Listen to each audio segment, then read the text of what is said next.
Suatu ketika Khalifah Umar melakukan perjalanan dari Madinah ke Mekah, dibersamai oleh Abdullah bin Dinar. Di tengah perjalanan, beliau melihat seorang anak yang sedang menggembala kambing, dan terbesitlah dalam pikiran Umar bin Khattab untuk menguji kejujuran dari sang anak gembala tadi. Maka Khalifah Umar kemudian mendekati sang anak tadi. Sang anak tidak kenal, ini siapa? Beliau nggak tahu ini adalah Khalifah Umar. Khalifah Umar bertanya kepada sang anak tadi, wahai gulam, wahai anakku, bolehkah aku beli kambing yang kau gembalakan ini? Apa jawaban sang anak? Sang anak menjawab, wahai tuan, kambing-kambing ini bukan milikku. Aku hanya seorang budak yang menggembalakan kambing milik tuanku. Maka aku tidak mungkin menjual kambing ini. Khalifah Umar kemudian melanjutkan dengan permintaannya untuk menguji sang anak. Wahai anakku, wahai gulam, kalau satu kambing saja engkau jual kepada kami, insya Allah gak ketahuan lah ya, gak ketahuan. Nanti bisa sampaikan kepada tuanmu bahwa satu ekor itu dimakan oleh serigala. Tapi kira-kira apa jawaban sang anak tadi? Sang anak gembala menjawab, wahai tuan, memang yang tahu hanya kita. Tidak ada lagi yang menyaksikan. Tapi bukankah ada Allah? Bagaimana dengan Allah? Bahkan ada sebuah kalimat yang populer, fa'aina Allah. Maka di mana Allah? Kalau seandainya ini saya lakukan, saya jual kepada Tuhan. Memang tidak ada yang menyaksikan. Tapi bagaimana dengan Allah? Fa'aina Allah. Maka di mana Allah? Ungkapan fa'aina Allah, maka di mana Allah? Ini adalah ungkapan yang menunjukkan sang anak tadi dan usia yang masih belia merasa muraqabah luar biasa, merasa diawasi. Ini anak-anak yang masih seperti yang sekarang hadir ya, yang anak-anak remaja ya, usia belasan tahun, tapi punya kekuatan keimanan. Yang barangkali kalau tidak kuat-kuat iman, tergoda jual kambingnya dapat uang, ya, lumayan. Yang menyaksikan tidak ada, ya. Dan satu pun mungkin dia menyaksikan banyak kambing yang ada itu nggak seberapa. Tapi keteguhan keimanannya itu membuat dia menyatakan memang tidak ada menyaksikan, tapi bagaimana dengan Allah? Fa'aina Allah. Maka di mana Allah?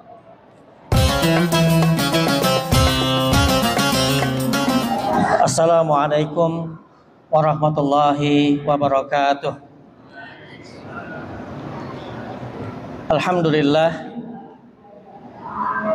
Alhamdulillahilladzi ballaghana syahr Ramadan alladzi unzila fihi al-Qur'an hudan lin-nasi wa bayyinatin minal huda wal furqan. Asyhadu an la ilaha illallah wahdahu la syarikalah wa asyhadu anna Muhammadan abduhu wa rasuluh la nabiyya ba'dah. Allahumma fasholli wa sallim ala habibinal karim sayyidina Muhammadin wa ala alihi wa sahbihi wa sallim tasliman katsira adada ma ahata bi ilmuk wa khatta bihi qalamuk wa ahsahu kitabuk. Wadallahu man sadatina Abi Bakrin wa Umar wa Utsman wa Ali wa sahabati ajma'in wa tabi'ina wa tabi'ihim bi ihsanin ila yaumiddin. Allahumma taqabbal minna as-siyama wal qiyama wa ahsin lana lil khitami syahr Ramadan. Ma'asyiral muslimin al-mu'takifin rahimakumullah. Alhamdulillah, mari kita bersyukur kehadirat Allah SWT atas segala nikmat karunia yang dianugerahkan kepada kita. Wabil khusus nikmat yang istimewa kita bisa i'tikaf, terutama pada malam hari ini, kenikmatan yang tidak semua kaum muslimin mendapatkannya, ya. Kenikmatan yang patut kita syukuri, ya. Karena kita mendapatkan kesempatan untuk menghidupkan malam-malam di akhir Ramadan, Asrul Awakhir. Ya insyaallah dijadi bagian dari salah satu cara Allah memuliakan kita semua. Amin ya Allah rabbal alamin. Salawat serta salam mari kita panjatkan agar tercurah limpah kepada kedua kita Nabi besar Muhammad sallallahu alaihi wasallam, juga kepada keluarganya, para sahabat, para tabi'in, para tabi'in juga sampai kepada kita selaku umatnya.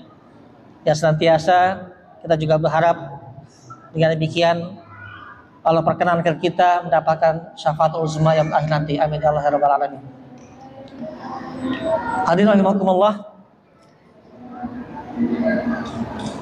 Di penghujung Ramadan ini kita memasuki malam 27 atau malam 28, tergantung memulainya dari mana. Tapi insya Allah ganjil atau genap tetap merupakan salah satu malam yang muliaan yang Allah tentukan kepada kita bersama. Seorang muslim yang baik tentu tidak mempermasalahkan ganjil atau genap. Yang terbaik adalah kita isi semuanya sepanjang Asrul Awakhir, termasuk 2 atau 3 malam tersisa di malam-malam esok hari insya Allah. Tentu kita berharap kita menjadi bagian yang insya Allah sebagaimana digambarkan dalam sebuah hadis riwayat bahwa kita menyempurnakan Ramadan kita sejak awal, yang 10 pertamanya awal rahmah, kemudian pertengahannya awsatuhu maghfirah, dan yang penutupnya adalah yaitu itqun minan nar.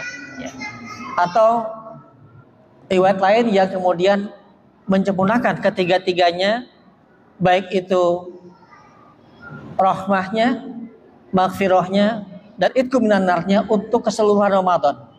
Jadi ada 2 pendapat ini. Pendapat hadis yang membagi pada 3 penggalan. Penggalan pertama adalah rahmah, penggalan kedua adalah maghfirah, penggalan ketiga adalah itqun minan nar. Dan pendapat yang kedua yang juga ada riwayatnya juga, yang menegaskan bahwa sebagaimana mulianya Ramadan, maka keseluruhannya akan kita peroleh baik rahmah, maghfirah maupun itqun minan nar. Semoga kita dapatkan apa-apa yang digambarkan dalam hadis tersebut. Amin ya Allah rabbal alamin. Hadirin rahimakumullah. Tentu sebagaimana kita telah menyambut Ramadan beberapa waktu yang lalu, hampir sebulan yang lalu, kita melakukan tarhib menyambut Ramadan, marhaban ya Ramadan, bersiap-siap, mempersiapkan diri kita secara jasadi, secara ruhani, secara fikri. Kita telah membekali menyambut datangnya Ramadan. Maka insya Allah orang-orang yang memulai dengan husnul bidayah, Allah doakan juga dengan husnul nihayahnya, penutupnya. Maka kita juga akan termotivasi untuk mengakhiri Ramadan dengan husnul khotimah. Dalam pengertian kita tuntaskan sampai akhir Ramadan, karena boleh jadi ada banyak kaum muslimin juga yang kemudian Allah uji tidak bisa menuntaskan dengan baik, karena satu lain hal, mungkin karena sebab kesehatan ataupun sebab-sebab yang lainnya, atau bahkan karena tersebab kelalaian yang kemudian membuat mereka tidak bisa menuntaskan dengan baik.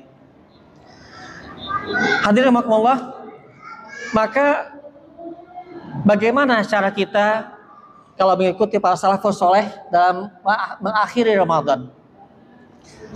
Setidaknya ada beberapa hal yang akan kita coba kaji bersama, kita tadaburi beberapa ayat Al-Quran dan juga beberapa riwayat yang akan penting untuk kita sama-sama murojaah, kita ingat kembali, kita kaji kembali. Yang pertama adalah tentu menarik bila kita mulai dari rangkaian ayat Al-Quran tentang Ramadan. Wabil khusus mulai ayat dari 183, 184, 185, 186 dan seterusnya sampai 187. Di ayat 185 Allah SWT berfirman, Syahrul Ramadan lazi unzila fil Qur'an hudal linnasi wa bayyinatin minal huda wal furqan. Faman syahida minkum syahra falyasum wa man kana ma'idan aw ala safarin fa iddatun min ayyamin ukhra. yuridullahu bikum yusra wala yuridu bikum usra walitukmilul iddata walitukabbirullaha ala ma hadakum wala'allakum tashkurun. Di penghujung ayat 185 kita temukan walitukmilul iddata walitukabbirullaha ala ma hadakum wala'allakum tashkurun. Di penghujung ayat ini ungkapannya adalah yang pertama agar kita menyempurnakan bilangannya. Tentu ungkapan menyempurnakan bilangan Ramadan kita berimplikasi konsekuensinya adalah yaitu kita menyempurnakan seluruh rangkaian ibadah kita sehingga tuntas lengkap sampai sebulan penuh Ramadan ini. Memang kalimatnya adalah menyempurnakan bilangannya, dan bilangan Ramadan itu akan sempurna manakala kita isi dengan seluruh amalan yang telah kita lakukan sejak awal Ramadan. Maka seluruh rangkaian siam, qiyamnya, tilawahnya, berbagai ibadah nawafil yang lainnya yang telah kita mulai sejak awal Ramadan, mari kita sempurnakan, kita utuhkan, kita lengkapi sampai nanti tiba waktunya kita berbuka pada masuknya Idul Fitri.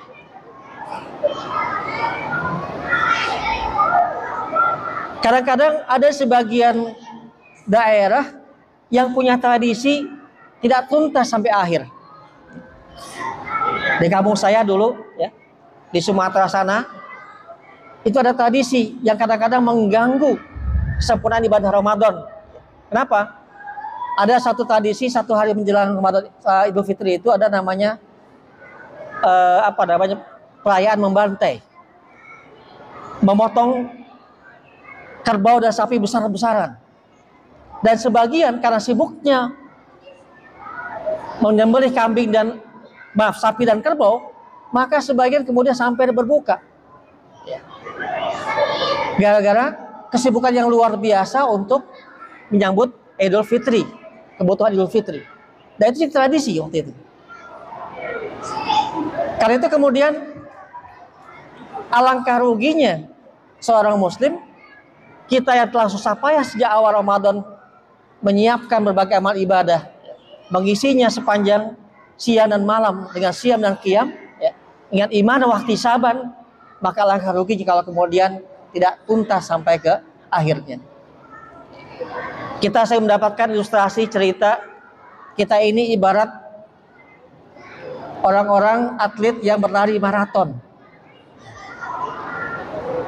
Kalau lari maraton kira-kira mendekati finish semakin kencang apa semakin jadi pelan?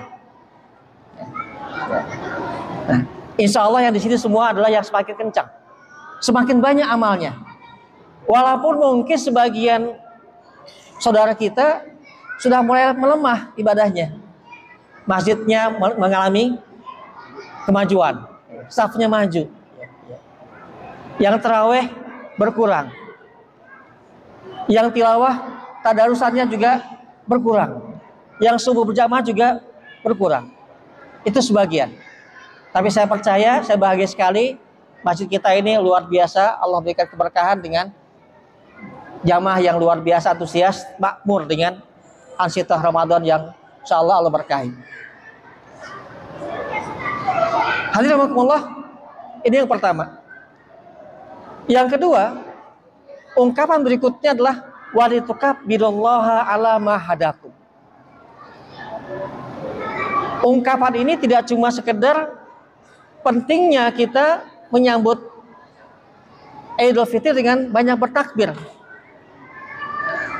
tapi kita agungkan Allah dengan berbagai amal-amal kita. Sampai saatnya tiba, maka bentuk pengagungan Allah SWT, ta'zim pada Allah SWT itu tetap kita lakukan. Dan rangkaian ibadah kita dengan i'tikaf, ya, ini merupakan bagian dari ta'zim kita kepada Allah Subhanahu wa taala. Upaya kita mengagungkan Allah SWT dengan berbagai amal-amal yang telah kita lakukan dan akan kita lakukan sampai datangnya Idul Fitri. Hadirin rahimakumullah, rangkaian ibadah yang telah kita lakukan sejak awal asal awakhir begitu banyak. Baik yang sifatnya individu maupun jama'i. Qiyamnya baik yang qiyam fardi maupun yang jama'i. Salat malam kita baik yang individu maupun yang jama'i. Tadarus kita baik yang individu maupun yang jama'i. Banyak yang insyaallah bisa kita lakukan. Namun ada beberapa catatan barangkali kalau kita lihat dari ayat berikutnya. Kira-kira indikasi amaliyah kita ini mendekati husnul khotimah, apa ukurannya kira-kira? Di ayat berikutnya, hadirin rahimakumullah, Allah berfirman, "Wa idza sa'alaka 'ibadi anni fa inni qarib. Ujibu da'watad da'i idza da'an falyastajibu li wal yu'minu bi la'allahum yarsudun." Hadirin rahimakumullah, di antara rangkaian ayat tentang siyam, tentang Ramadan, mari coba kita perhatikan.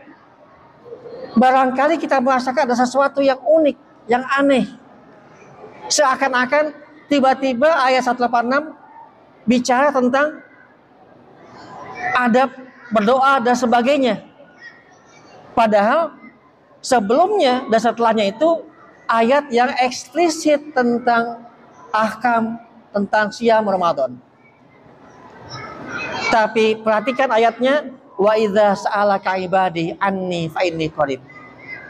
Adakah lafaz yang eksplisit menyebut tentang siyam atau terkait langsung dengan puasa Ramadan? Tidak ya. Lantas apa maknanya? Karena itu para ulama kemudian mengungkap ini dalam banyak tafsir. Misalnya dalam tafsir Al-Baghawi dan juga tafsir Muhammad Hijazi, Syekh Muhammad Hijazi mengungkap ada hikmah di balik disisipkannya ayat tentang 186 ini di antara sekian ayat Ramadan. Dan ternyata sebetulnya walaupun sekilas tidak menyebut saum dan Ramadan, tapi ternyata punya kaitan penting dengan Ramadan. Maka Syekh Muhammad Hijazi dalam tafsirnya Al-Wadih menyebutkan, maka hendaklah kita merenungkan, mengambil pelajaran apa hikmah dari disisipkannya ayat tersebut di antara ayat-ayat tentang yang eksplisit tentang siyam, tentang Ramadan. Maka yang pertama adalah memang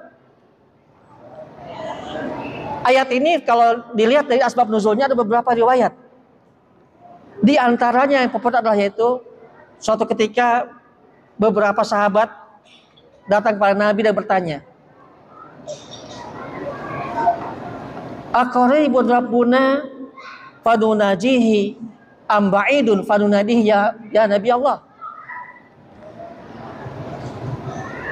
Apakah Tuhan kita itu dekat sehingga kita perlu bermunajat dengan berbisik kepadanya ketika kita berdoa, ataukah Tuhan kita itu jauh sehingga perlu kita seru kalau kita berdoa? Ini salah satu riwayat. Aqaribun rabbuna fadunajihi am ba'idun fadunadihi. Apakah Tuhan kita itu dekat atau jauh? Yang kalau dekat maka kita cukup berbisik untuk meminta kepadanya, atau jauh sehingga kita perlu menyeru. Maka turun ayat ini, wa idza sa'alaka ibadi anni fa inni qarib. Meskipun juga ada beberapa ayat yang lain yang berbeda.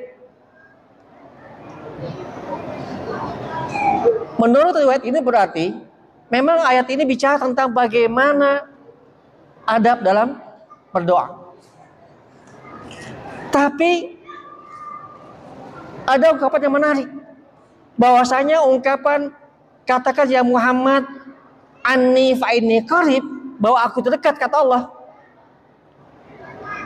maka itu merupakan tamsil bi annallaha alimun di amalina, di amalihim wa ahwalihim.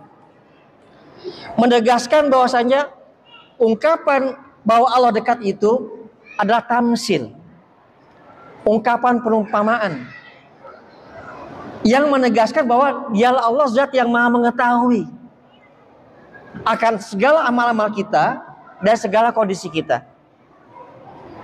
Allah tahu apa yang kita ucapkan, apa yang kita lakukan, bahkan yang terbesit dalam hati kita sekalipun. Allah maha tahu apa yang kita lakukan, apa amal kita dan sebagainya. Allah maha tahu ibadah kita. Allah maha tahu doa-doa kita dan seterusnya. Jadi pemaknaan anni fa inni qarib tidak cuma bicara tentang bahwa Allah dekat untuk menjawab doa-doa kita, bahwa Allah pasti akan mengijabah doa kita, tapi bermakna bahwa Allah senantiasa mengetahui, mengawasi kita, maha tahu dengan segala yang ada pada diri kita. Dari sini, maka ungkapan ini menegaskan bahwa Allah Al-Alim, Allah Ar-Raqib, Allah maha mengetahui dan juga Allah maha mengawasi. Maka ada sebuah konsep yang muncul dari pemahaman itu, yaitu yang disebut dengan muraqabatullah. Maka maknanya adalah ungkapan yang menegaskan bahwa setiap orang yang beriman, yang bertakwa, yang telah ditempa dengan ibadah Ramadan, sudah sepantasnya, selayaknya memiliki sikap muraqabatullah, senantiasa merasa diawasi oleh Allah Subhanahu wa ta'ala. Mengapa demikian? Perhatikan bagaimana ibadah saum kita. Sepanjang ibadah Ramadan kita lakukan sejak awal, kita dididik, ditempa, dilatih, dibiasakan untuk merasakan pengawasan Allah. Karena saum ibadah yang nggak kelihatan fisiknya, belum tentu yang lemes itu puasa, sebagaimana belum tentu yang puasa lemes. Ya. Orang bisa bersembunyi di kamar tertutup, berbuka sendiri, tapi tidak kita lakukan. Karena saum adalah ibadah yang paling luar biasa, ya, antara kita dan Allah SWT. Disitulah menunjukkan bahwasanya kita ditempa selama 1 bulan penuh dengan ibadah siam, dengan pembiasaan merasakan pengawasan Allah Subhanahu wa ta'ala. Maka sudah barang tentu orang-orang yang telah terlatih dengan ibadah saum, maka sepantasnya dia semakin menebal muraqabahnya, semakin kuat ya perasaan diawasinya, sehingga pasca Ramadan dia akan menjadi orang yang terus merasa diawasi oleh Allah Subhanahu wa ta'ala. Apa dampaknya kira-kira? Maka orang-orang yang betul-betul mencapai la'allakum tattaqun dari ibadah Ramadannya, maka dia akan semakin tebal muraqabatullahnya di luar Ramadan. Adakah hubungan muraqabah dengan ketakwaan? Ada. Seberapa besarkah pengaruh muraqabah dengan ketakwaan? Besar sekali. Semakin bertakwa, semakin tebal muraqabahnya. Semakin merasa muraqabah, semakin kokoh ketakwaannya. At-taqwa yang bermakna takut pada Allah, berhati-hati pada Allah SWT, akan merasa diawasi oleh Zat yang Maha Agung, yang Maha Berkuasa. Hadirin rahimakumullah, karena itulah sebetulnya di antara salah satu maqasid Ramadan, maqasid siam adalah yaitu bagaimana kita memiliki perasaan muraqabah pasca Ramadan. Karena itu, ini ukuran yang secara individu melekat pada karakter pribadi kita yang ditempa selama sebulan penuh di Ramadan ini. Hadirin rahimakumullah, bagaimana perwujudan dari karakter muraqabah ini? Seperti apa profilnya orang-orang yang punya muraqabah kepada Allah SWT? Ada kisah yang sering kali diulang-ulang, yang paling populer, kisah antara Khalifah Umar bin Khattab radhiyallahu anhu dengan seorang anak gembala kambing. Mungkin sudah pernah dengar kisahnya. Suatu ketika Khalifah Umar melakukan perjalanan dari Madinah ke Mekah, dibersamai oleh Abdullah bin Dinar. Di tengah perjalanan, beliau melihat seorang anak yang sedang menggembala kambing,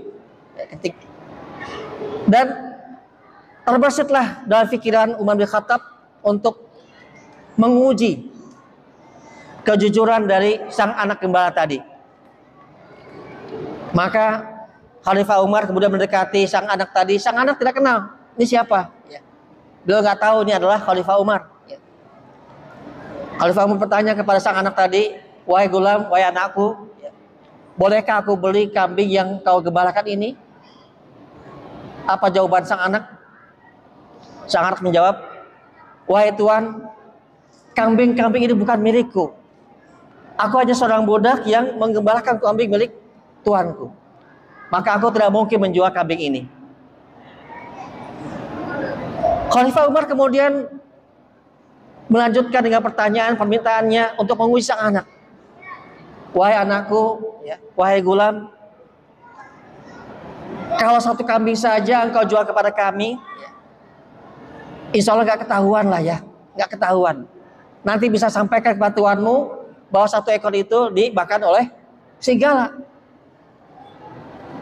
Tapi kira-kira apa jawaban sang anak tadi? Sang anak gembala menjawab, wahai tuan, memang yang tahu hanya kita, tidak ada lagi yang menyaksikan. Tapi bukankah ada Allah? Bagaimana dengan Allah? Bahkan ada sebuah kalimat yang populer, fa'aina Allah, maka di mana Allah? Kalau seandainya ini saya lakukan, saya jual kepada Tuhan, memang tidak ada yang menyaksikan. Tapi bagaimana dengan Allah? Fa'aina Allah, maka di mana Allah? Ungkapan fa'aina Allah, maka di mana Allah? Ini adalah ungkapan yang menunjukkan sang anak tadi dan usia yang masih belia merasa muraqabah luar biasa, merasa diawasi.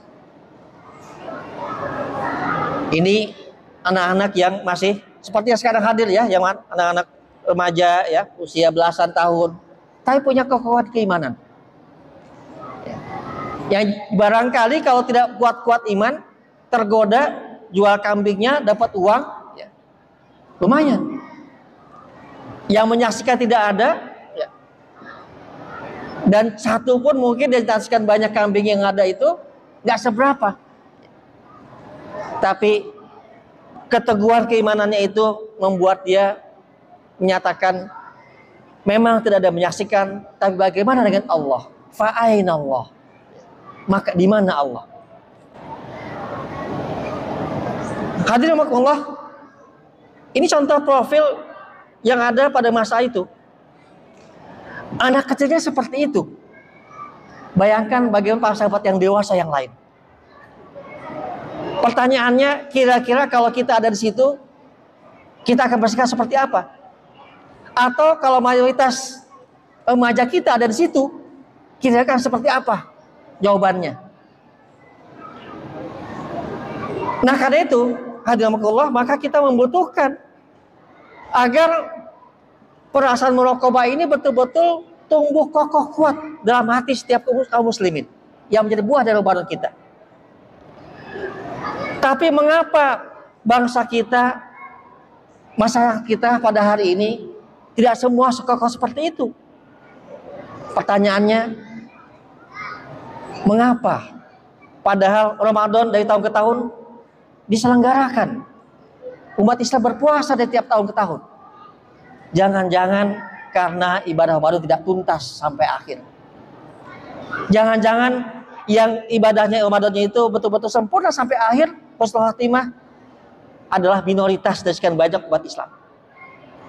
Itulah sebabnya kemudian maka Ramadan berlalu, maka perilaku masyarakat kembali seperti semula. Yang berbuat kejahatan berbuat jahat, yang berbuat maksiat masih maksiat juga, yang berbuat curang masih berbuat curang. Pedagang curang masih banyak juga terjadi. Pegawai yang korupsi masih juga terjadi. Mengapa demikian? barangkali karena ibadah kita tidak sukses secara mayoritas dalam tubuh bangsa kita ini. Masih banyak umat Islam yang Ramadannya ternyata tidak tuntas sampai akhir, yang husnul khotimah. Ini yang pertama. Hadirin yang kedua, dalam ungkapan ayat tadi, ungkapan ini menegaskan uji budawat tadai dadaan falyastajibu li wal yu'minu bi la'allahum yarsudun. Allah itu dekat, akan senantiasa mengijabah, menjawab doa-doa kita. Sebagian mufassir menjelaskan bahwasanya makna dakwati itu bukan hanya doa, tapi Allah akan mengijabah ibadah kita. Sehingga makna di situ uji budawat da'i zadaan nggak cuma bermakna Allah akan mengijabah doa-doa kita ketika berdoa, tapi akan mengijabah, akan menerima al-muqabalah terhadap ibadah-ibadah kita. Itu sebabnya mengapa ayat ini dikaitkan dengan Ramadan. Maka ketika kita merasa Allah itu dekat dan kita kemudian menyambut, merespon seruan Allah dengan keimanan dan istijabah juga, maka Allah akan menerima ibadah-ibadah Ramadan kita. Ungkapan ini sekaligus menegaskan bahwasanya kita sangat berharap ya, akan diterimanya ibadah kita di akhir Ramadan. Ungkapan ayat tadi ini menyiratkan bahwa kita adalah orang-orang yang senantiasa penuh harap, roja akan ibadah kita diterima Allah SWT di akhir Ramadan. Karena itulah yang ketiga yang kita lakukan dalam akhir Ramadan apa? Yaitu menyimbangkan antara khauf dengan roja kita. Penuh harap pada Allah, sekaligus khawatir, takut jangan-jangan tidak diterima. Ya. Khauf dan roja ini merupakan salah satu akhlak Islam yang harus kita lekatkan setiap kita beribadah. Semua ibadah kita itu sudah semestinya dibungkus, dikemas dengan akhlak khauf dan roja. Khauf dalam rangka apa? Takut jangan-jangan ibadah kita kurang sempurna, ada cacatnya, tidak diterima. Tapi sekaligus memiliki perasaan penuh harap, roja, berharap betul kita sudah maksimal, maka Allah terima ibadah kita. Keseimbangan antara keduanya. Kita tidak gurur, merasa pasti diterima juga, sehingga kemudian mengabaikan hal-hal yang mungkin bisa menyempurnakannya atau bisa merusaknya. Kadang-kadang ini kalau nggak seimbang, maka perasaan ini ibarat sayap burung. Imam Ghazali sering menggambarkan bahwasanya khauf dan roja itu ibarat dua sayap burung yang bisa membuat burung terbang. Hadirin sekalian, kalau burung sayapnya cuma satu sebelah, kira-kira bisa terbang nggak? Tidak. Dalam suatu ungkapan disebutkan bahwasanya ajrihatud doa, ya, bahwa doa itu juga ada sayapnya.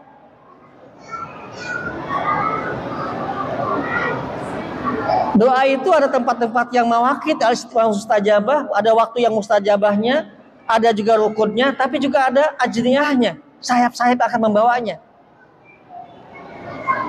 Amal-amal kita yang akan kita persembahkan kepada Allah Ta'ala itu juga ada sayap akan membawanya. Apa sayap itu? Itulah khauf dan roja.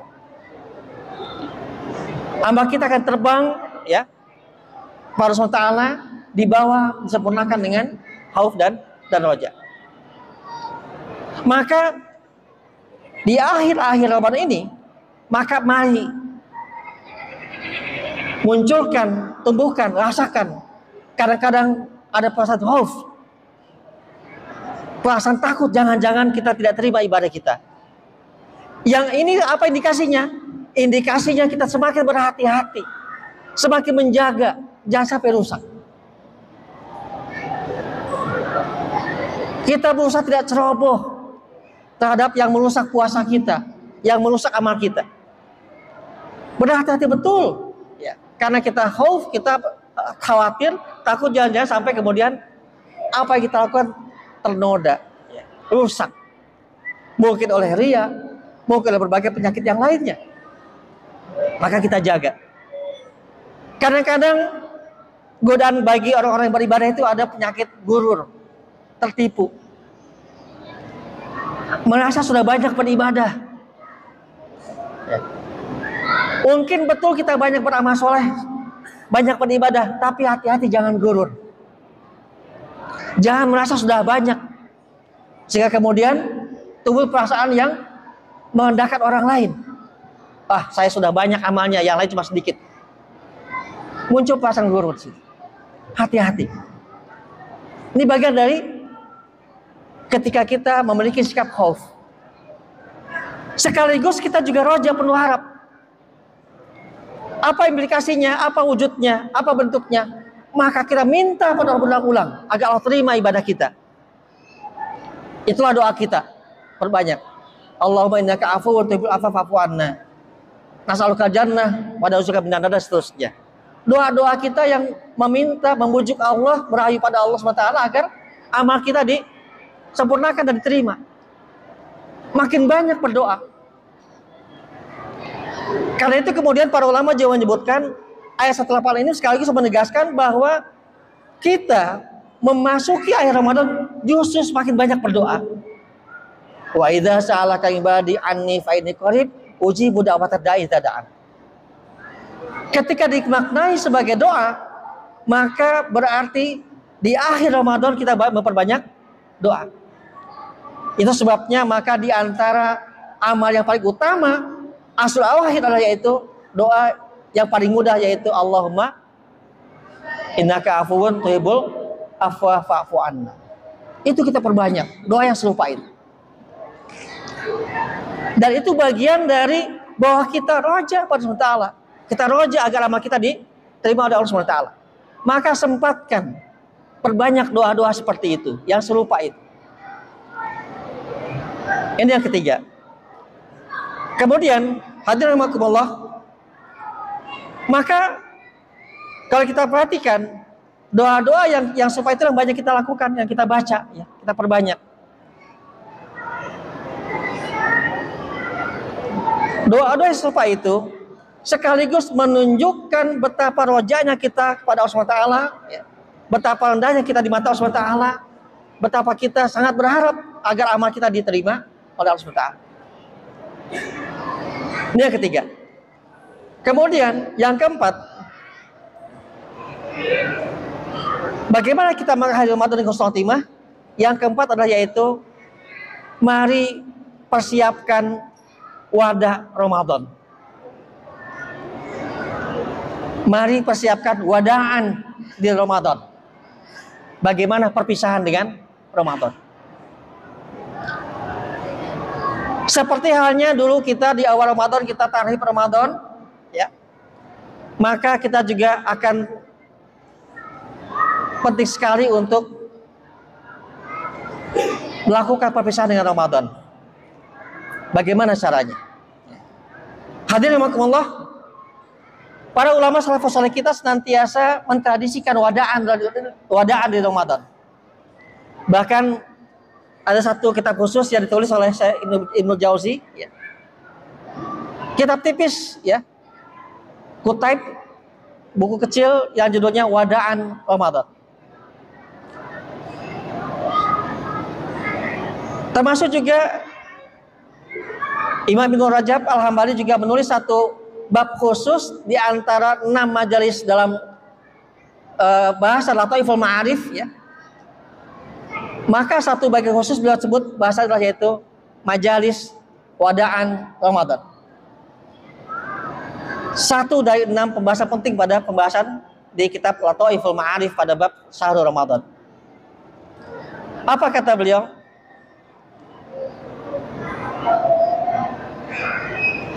Ada 3 cakupan penting yang perlu kita tadaburi dari bagaimana kita melakukan wadaan Ramadan. Imam Ibnu Jauzi membagi buku kecilnya itu dalam 3 bagian. Yang pertama adalah beliau mengisi dengan wasiat. Wasiatnya unik dibandingkan dengan beberapa tulisan ulama yang lain. Beliau berwasiat dengan surah Qaf. Maka penting juga bagi kita untuk mentadabbur surah Qaf di akhir Ramadan ini. Surah Qaf, surat ke-50. Surah Qaf yang sejak awal Qaf, Al-Qur'anil Wajid dan seterusnya sampai akhir itu bicara tuh luar biasa sebagai bahan penungan kita. Ya. Dan di antara salah satu jantung surah Qaf adalah yaitu ada pada ayat 16 sampai 18. Walaqad khalaqnal insana wa na'lamu ma tuwaswisu bihi nafsuh wa nahnu aqrabu ilaihi min hablil warid. Dan kami telah ciptakan manusia dan kami telah mengetahui apapun yang ada dalam lintasan hatinya. Kenapa? Karena kami lebih dekat pada dirinya daripada urat lehernya sendiri. Wa nahnu aqrabu ilaihi min hablil warid. Ayat ini, ungkapan wa nahnu aqrabu ilaihi min hablil warid merupakan penjelasan dari ayat yang tersebut di Al-Baqarah tadi, yaitu anni fa inni qarib.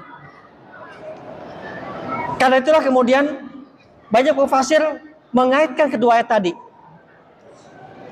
Lafaz qaribun pada surat Al-Baqarah ayat salam tadi dan lafaz aqrabu min hablil warid pada surat Qaf.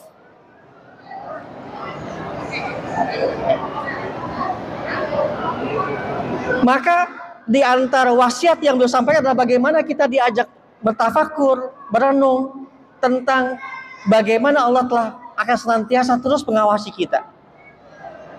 Idz yatalaqa mutalaqiyan anil yamini wa anis shimali qa'id. Di ayat 17-nya. Kemudian ayat 18-nya ma yalfizu min qaulin illa ladaihi raqibun atid.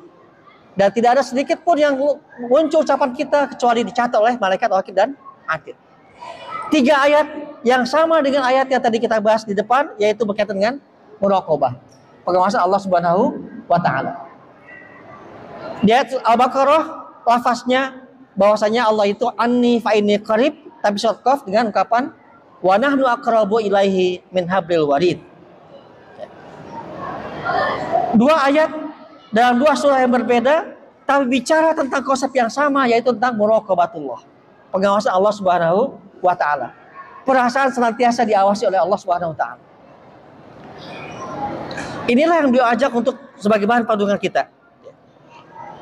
Karena itulah, maka sangatlah baik di penghujung lebaran ini mari tadabburi baca surah Qaf ayat per ayat sampai akhir. Kita masih punya kesempatan. Nasihat yang luar biasa, penegasan tentang balasan buat orang yang beriman dan sebaliknya orang yang juga akan sengsara di neraka. Yang itu kalau kita tadabburi maka akan membuat kita semakin bersemangat mengisi akhir-akhir Ramadan dengan sempurna. Karena itulah wasiat ini kalau kita baca dengan syair yang panjang luar biasa, beliau syairkan rangkaian ayat tersebut, rangkaian surat tersebut. Ini bagian pertama. Jadi kuncinya mari tadabburi surah Qaf. Yang pertama. Yang kedua, setelah mengajak mentadabburi surah Qaf, Imam Ibnu Jauzi kemudian juga menegaskan pentingnya kita bermuhasabah, kontemplasi, refleksi diri. Kira-kira bagian mana yang masih kurang dari Ramadan kita? Sisi mana yang masih perlu diperbaiki? Bagian mana yang perlu kita pertahankan? Kontemplasi juga bagaimana kita memperbaiki kehidupan kita mendatang. Hadirin rahimakumullah, di antara substansi dari atau makosid dari ibadah itikaf kita adalah muhasabah dengan kesendirian kita, muhasabah diri kita. Jadi i'tikaf tidak hanya dipenuhi dengan amal-amal yang sifatnya ibadah mahdhah, tidak. Tapi luangkan waktu untuk muhasabah diri kita. Sisihkan waktu beberapa saat, beberapa waktu, sekian menit, 1 jam, 2 jam dari seluruh ibadah kita di i'tikaf ini untuk muhasabah. Bahkan sebagian ulama juga punya tradisi bahwa muhasabah itu kemudian juga sekaligus mencanangkan resolusi perbaikan untuk setahun ke depan. Yang ini bedanya kaum muslimin dengan orang lain yang biasanya tahun baru resolusi ya. Kan biasa tuh ya tahun baru Masehi ada yang ayo resolusi tahun baru. Tahun depan kita mau ngapain? Maka sebetulnya di i'tikaf ini kita hendaknya alangkah bagusnya bila kita melakukan di samping muhasabah juga resolusi perbaikan diri kita ke depan. Canangkan, temukan, simpulkan apa yang perlu kita perbaiki setahun ke depan. Kita punya cita-cita, kita punya harapan, ya, punya keinginan, perkuat i'tikaf ini. Tapi jangan lupa, boleh kita punya mencanangkan perbaikan karir kita, masa depan kita, ekonomi kita, silakan. Tapi jangan lupa canangkan juga muhasabah kita terkait dengan keimanan kita, ketakwaan kita. Maka makna i'tikaf itulah berdiam diri. Ada saat-saat di mana kita berdiam diri, merenung, muhasabah. Masih tersisa 2-3 malam ke depan. Maka jangan luputkan, jangan lewatkan ada saat di mana kita betul-betul berkontemplasi, berkhalwat dengan Allah SWT, meminta kepadanya, merenungi diri kita, siapa kita, apa cita-cita kita, apa kelemahan kita, dan seterusnya. Hadirin rahimakumullah, ini yang kedua. Yang ketiga, Imam Ibnu Jauzi kemudian mengisi buku Wadah Ramadan itu dengan bagian doa yang panjang sekali. Ini sekaligus menegaskan pentingnya kita mengisi dengan banyak berdoa di akhir Ramadan. Maka cara kita berpisah dengan Ramadan adalah tadi, yaitu perbanyak doa-doa kita, perbanyak permintaan kita, perbanyak permohonan kita kepada Allah Subhanahu wa taala. Jangan sampai kemudian merasa sudah banyak beribadah. Betul, penting sekali memperbanyak tilawah, betul penting. Betul, memperbanyak rokaat juga penting. Tapi jangan luputkan perbanyak berdoa pada Allah Subhanahu wa taala. Imam Ibnu Jauzi dalam penutup risalahnya ini panjang doanya, luar biasa doa. Maka silakan berdoa dengan sesuai kebutuhan kita masing-masing. Perbanyak doa itu. Doa yang akan bisa mendorong kita memperbaiki diri ke depan. Apa yang kita minta untuk diri kita, keluarga kita, bangsa kita, termasuk kaum muslimin. Dan jangan lupa titip juga doakan untuk kaum muslimin di Palestina, saudara kita di Palestina. Di waktu-waktu yang mustajab, di mana kita beribadah dengan baik, maka jangan luputkan doa buat kaum muslimin yang lain, termasuk kaum muslimin di Palestina. Hadirin rahimakumullah, inilah 3 utama yang perlu kita lakukan untuk melakukan wadaan di Ramadan. Ya. Dengan demikian, maka kalau ini kita lakukan, yang pertama tadi adalah yaitu wadaan itu pertama yaitu tafakur kita, tadabbur kita dalam surat Qaf. Ya. Kemudian muhasabah diri kita, dan terakhir yaitu dengan memperbanyak doa. Maka inilah barangkali yang akan menyempurnakan ibadah Ramadan kita sampai tuntas, insya Allah ya. Dan mudah-mudahan Allah berikan rezekinya, takdirnya, agar Allah berikan kita kaum yang lebih sempurna lagi dengan mengakhiri Ramadan dengan husnul khatimah. Baik, yang pertama ayat yaumala yafa'alu wala banun illa ma ta'ala biqalbin salim. Pada hari di mana tidak bermanfaat baik harta maupun keturunan kecuali hati yang selamat, yang bersih. Ya. Tentu kalau ini kita kaitkan ini bicara makna yang umum ya, bahwasanya yang akan menyelamatkan kita adalah tentu sesuatu yang berasal dari keimanan yang kokoh, iman yang bersih, hati yang bersih. Dan ibadah shahihah tidak mungkin kecuali berasal dari keimanan yang juga kokoh, qalbun salim, akidah yang salimah, akidah yang shahihah juga. Kaitannya dengan husnul khotimah Ramadan, ya tentu kita sangat meyakini orang-orang yang telah ditempa Ramadan, hatinya akan semakin lunak, semakin bersih, semakin lembut hatinya. Kenapa? Perhatikan saja, seluruh rangkaian doa yang semakin ke ujung, semakin mengerucut banyak doa kita, pengakuan akan kelemahan kita, itu buat kita lembut. Sekaligus juga berbagai penyakit-penyakit akidah itu bisa luntur dengan ibadah Ramadan kita. Dengan ibadah siam kita, itu penyakit riya lebih mudah diatasi. Kalau sholat, riyanya gampang. Tapi kalau saum, susah riyanya. Begitupun ibadah penyakit-penyakit yang lainnya. Jadi insya Allah, sepanjang kita mampu menuntaskan Ramadan dengan baik, sebagian telah kita lakukan, insya Allah, maka keimanan kita semakin kokoh, hati kita semakin selamat, semakin bersih, dan bukan cuma salim, tapi juga ar-rafiq, lembut. Nggak akan lagi keras ya. Qaswatul qulub itu akan bersumber dari orang-orang yang ibadahnya kurang, yang amal-amalnya kurang. Orang-orang yang terlatih Ramadan punya amal banyak, maka akan semakin melunakkan hatinya, melembutkan hati. Yang pertama. Yang kedua, samakah antara khatirah dengan doa? Tidak sama. Kalau baru melintas, ya itu belum doa. Doa itu pastikan, lafalkan walaupun hanya kita yang mendengarnya. Tapi dia harus dibentuk kalimatnya, disengaja ucapannya, walaupun hanya kita yang mendengar, walaupun dalam hati kita, tapi tidak sama dengan khatirah, lintasan.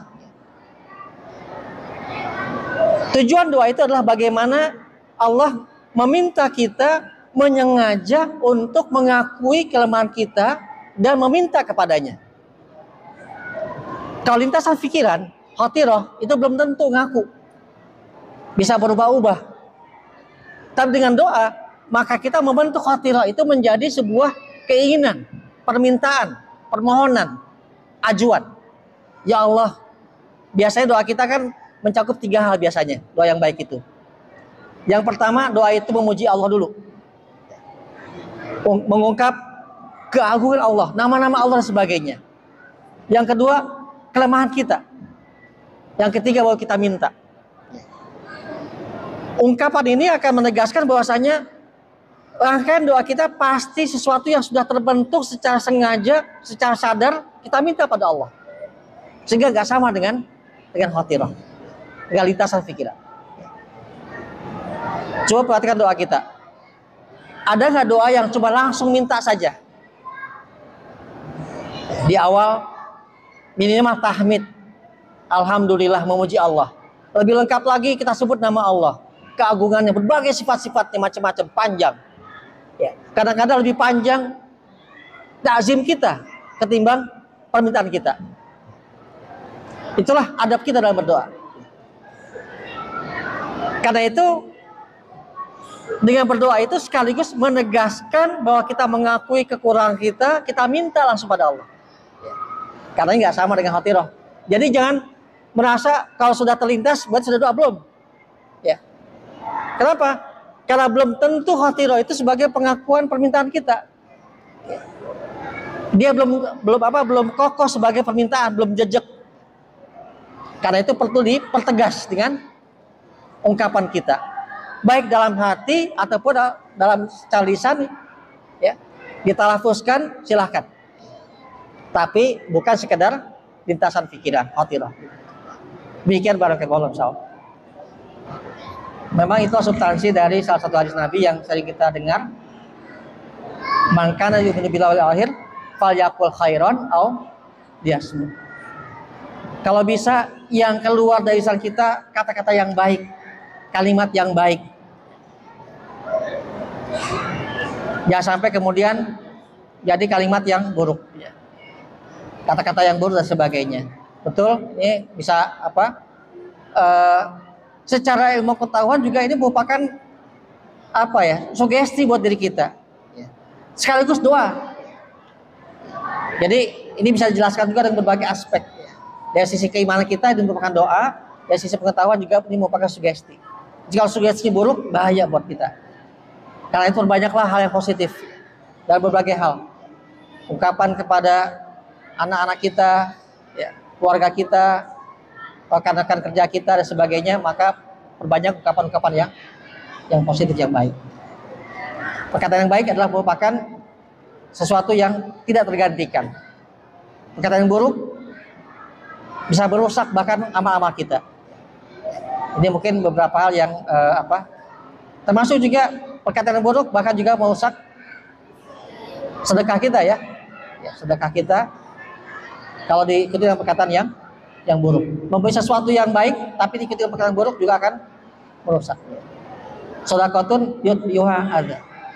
Maka kita kalau ma'rufun, perkataan yang ma'ruf ini juga harus diikuti sedekah yang kita lakukan dan seterusnya. Ini pentingnya perkataan yang baik. Betul? Ya. Demikian barangkali bisa sampaikan secara ringkas. Semoga Allah SWT memberikan hidayah inayah supaya kita bersama, memberikan petunjuk kepada kita semua dan menjadikan kita sebagai hamba-hambanya yang layak mendapatkan la'allakum tattaqun dan mengakhiri Ramadan dengan husnul khatimah. Demikian, wallahu muwaffiq ila aqwamit thoriq. Wassalamualaikum warahmatullahi wabarakatuh.